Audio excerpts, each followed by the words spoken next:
I'm Joshua Bardwell, here for Armattan Quads. If you don't want to build your own quadcopter, Armattan will be happy to build one for you. But when you get it, it's not quite going to be ready to fly. Because Armattan doesn't have your transmitter, your controller, and so they can't do the last steps of the setup for you. And that's what I'm here to show you how to do today. And I think I'm so glad that Armattan asked me to make this video, because to tell you the truth, this is I've been meaning to make this video for my own channel for quite a while now, and I just kind of never got around to it.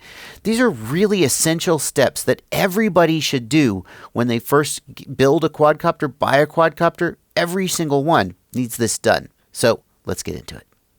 The next thing to do is to make sure that your control channels are coming through to the quadcopter correctly. In order to do that, I'm going to plug the quadcopter into USB here on my computer. I'm going to hit connect, and I'm going to go to the receiver tab. And immediately we can see that something is not right. This preview down here shows what the flight controller thinks you're telling the quadcopter to do. And you can see right now the flight controller thinks that the quadcopter is being told to do a whole bunch of backflips. But of course you can see right here my sticks are centered. It's not being told to do a whole bunch of backflips. What's the deal? If I move the sticks, I want you to take a look here in the at the channels. This is showing the current state of the channels. And as I move the sticks, you can see that here I'm moving the pitch stick, but the roll channel is moving. See, it's labeled roll right here. And here I'm moving the roll, but the throttle channel is moving. So the channels are not mapped correctly. And we can fix that here in the channel map. You can see they are labeled TAER. And over here you can see the channels AERT. So T represents throttle, R represents the rudder or yaw, E represents the elevator or pitch, and A represents the aileron or roll. Those are fixed wing terms that have carried over into quadcopters. And this is the order that those channels are going to be expected to come into the flight controller. So if I look at, like I move here I'm moving the pitch stick, but the roll is moving. So it means that roll and pitch, well, there's an easier way to do it. The presets here will probably work for most of you. Like I'm going to select the FreeSky preset because I have a FreeSky radio and hit save. And now we can see number one, the quadcopter has stopped flipping out. And number two, if I move the throttle goes up and down, correct. If I move the yaw control, yaw moves left and right. If I move pitch, pitch moves. And if I move roll, roll moves. And you can actually just kind of like look down at the preview screen and treat this almost like a little simulator video game. And you can like roll right, roll left, yaw, left, right, and just make sure that the quadcopter is moving correctly when you move your sticks. If the preset doesn't work for you, you can manually reorder AETR, RETA, TAER, whatever the correct order is that causes the channels to be mapped, and you can just sort of move the sticks and see which channel moves and swap them around by trial and error. Now the next thing I need to do is make sure that my channels are centering correctly. So here my sticks are, I'll put my throttle down, but my sticks are centered, which means that the quadcopter should not be moving. But if we look here in the preview, we can see that it is drifting slowly, and that's what it's going to do while you're flying if you have the sticks, if you have the transmitter set up as it's set up now. What we need to see is that the channels are centered at 1500. So you can see roll is 1505, pitch is 1490. These are not centering at 1500, which means we're going to get this drift. And here's how we fix that. In the Tyrannus or any OpenTX radio, I'm going to go to so I'm going to press menu and then page, page, page, page to get to the outputs screen. Now this is going to be the same on any OpenTX radio, a QX7, a Horus X10. On the QX7, the buttons might be slightly different, but you're going to go to the outputs screen. And what we want to do is we want to adjust this column, which is, so I'm going to hit enter and then down to the sub-trims. We want to adjust the sub-trims. The sub-trims are a way of putting a small permanent offset in the channel. So you can see on the roll axis, if you look right here, if I just hold the stick a little bit to the left or right, I could correct for that. I could make it be at 1500, but instead of doing that with the stick, I'm going to do that by putting in the sub-trim. And one way I can do that is I can just hit enter, and now the sub-trim is flashing, meaning we're adjusting that value, and then I can just press the down arrow until we get rid of, almost there. There we go. Now the roll axis is reading 1500. I put in minus 1.1 sub-trim, and it's centered, and that's correct. And there's a faster way to do that, though. The faster way to do that is to use the trim switches here. Normally on your quadcopter, you don't want to use the trim switches. You want to center the trim switches always. But in this case, we're going to temporarily use the trim switches to fix those offsets, and then I'll show you the thing we're going to do next. So the pitch axis is reading 1496, 1497. So I'm going to go pitch forward. Oh, that trim wasn't centered. It should have been. Well, anyway, I'm going to just add a little bit of, there we go. The pitch axis is reading 1500 now. And over on the yaw axis, I'm going to adjust this. It needs to go to the right. There we go, 1500. So now all my channels are centered at 1500. You'll notice I didn't center the throttle precisely, and the reason for that is that since the throttle is not spring-loaded, it doesn't really have a center per se, so we don't have to adjust the throttle. Here in the output screen, I'm going to go all the way to the bottom, and there's something way at the bottom called trims to subtrims. And what it's going to do is it's going to copy the offsets from the trim switches to the subtrims column. Here you see they've been pasted in, and there you go. Now your trims are centered again, and that's how they always want to be. So we'll just use the trims to temporarily enter the correct offset because it's easier than clicking through the menu. And then when we're done, we just do trims to subtrims here at the bottom, and that will cause the subtrims to be correct.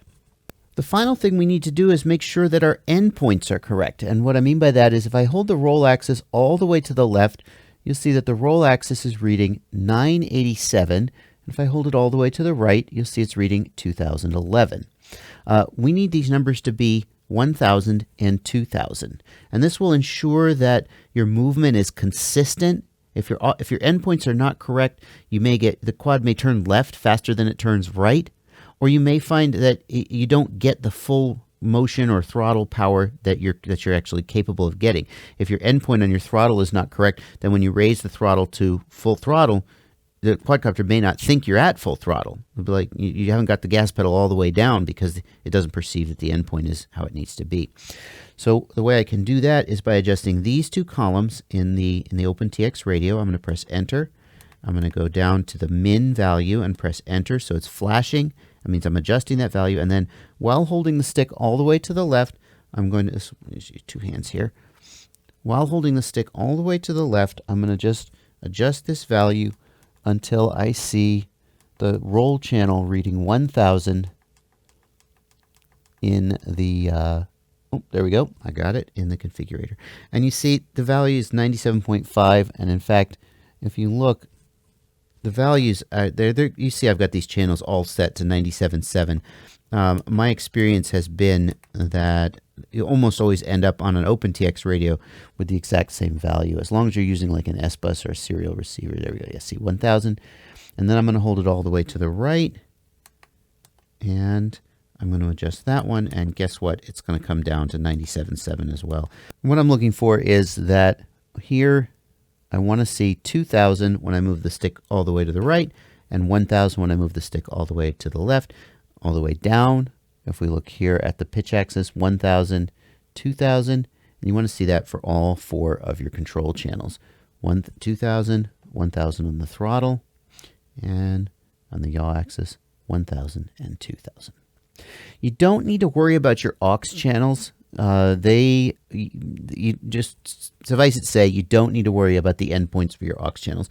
If you really care, you could set them up that way, but it doesn't actually matter for reasons which are outside the scope of this video. There's another thing you're going to want to do on this page, and that is you're going to want to adjust your stick low threshold. The stick low threshold must be high enough that the throttle goes beneath it. And so it's set to 1050 to give a little bit of headroom for people who maybe haven't set their transmitter up like this. Armattan wants it to work, first and foremost. Since you have set your channels up so that the throttle goes all the way down to 1000, you can set your stick low threshold to 1005 and hit save. If you weren't able to get your throttle to go all the way to 1000, then you're going to need to leave that at 1005, or you may even need to raise it if your throttle won't go, like if your throttle won't go below 1050, then you may need to raise that value. Now that's how to do it on a FreeSky radio running OpenTX. What about a Spectrum radio? Well, I've got a DX6E here. Let's take a look. In the DX6E, I'm going to click the jog wheel, and I'm going to go to Servo Setup.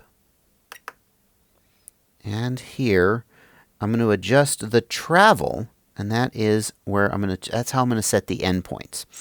So I'm going to scroll down, and here are my individual channels: throttle, aileron, elevator, rudder. These are the ones I'm going to adjust.